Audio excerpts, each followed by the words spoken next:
இருக்கேன்னு பார்த்தீங்கன்னா மேனாங்குடியில் இருக்கேன். பேரளம் போகிற பாதை, பேரளத்துலேருந்து காரைக்கால் செல்லும் பாதையில் நான் இருக்கேன். ரயில் பாதையில் நான் ரயில் போச்சு, அப்புறமா நிப்பாட்டிட்டாங்க, ரெவன்யூலாம் சொல்லி நிப்பாட்டிட்டாங்க. இப்போ திருப்பி ஸ்டார்ட் ஆக போகுது. 2023 கூட ஸ்டார்ட் பண்ணேன்னு சொல்லியிருக்காங்க. அந்த வீடியோ நீங்கள் பார்த்துட்ருக்கீங்க பாருங்கள், எவ்வளோ அழகாக இருக்குது பாருங்கள். இந்த பாதையில் தான் ரயில் போச்சு. வாங்க நான் அந்த சைடு உங்களுக்கு போய் காமிக்கிறேன். ஏதோ கல் மாதிரி இருக்குது, போய் அப்படியே ஒரு வாட்டி பார்த்துட்டு வருவாங்க. இதுதான் மேனாங்குடின்னு ஊரில் இருக்கேன். பேரளத்துலேருந்து ஒரு 5 கிலோமீட்டர் தொலைவில் நான் இருக்கேன். அநேகமாக அந்த இடத்துல தான் ரயில்வே கேட் வரப்போகுது.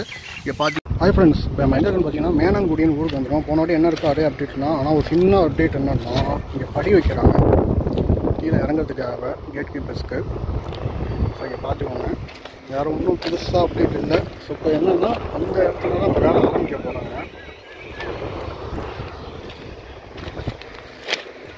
பார்த்துக்கோங்க, நம்ம அப்படியே அடுத்த ஊருக்கு போய் பார்ப்போம்.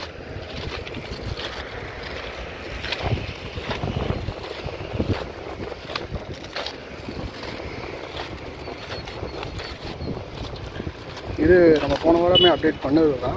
ஸோ இது வரைக்கும் ட்ராக்ஸ் முடிச்சிருக்காங்க. இப்போ அதுக்கப்புறம் இங்கேருந்து ஆரம்பிக்க போகிறாங்க. ஸோ இங்கே பாருங்கள், எல்சிக்காக வச்சுருக்காங்க, வீட்டு கேப் விட்டுருக்காங்க.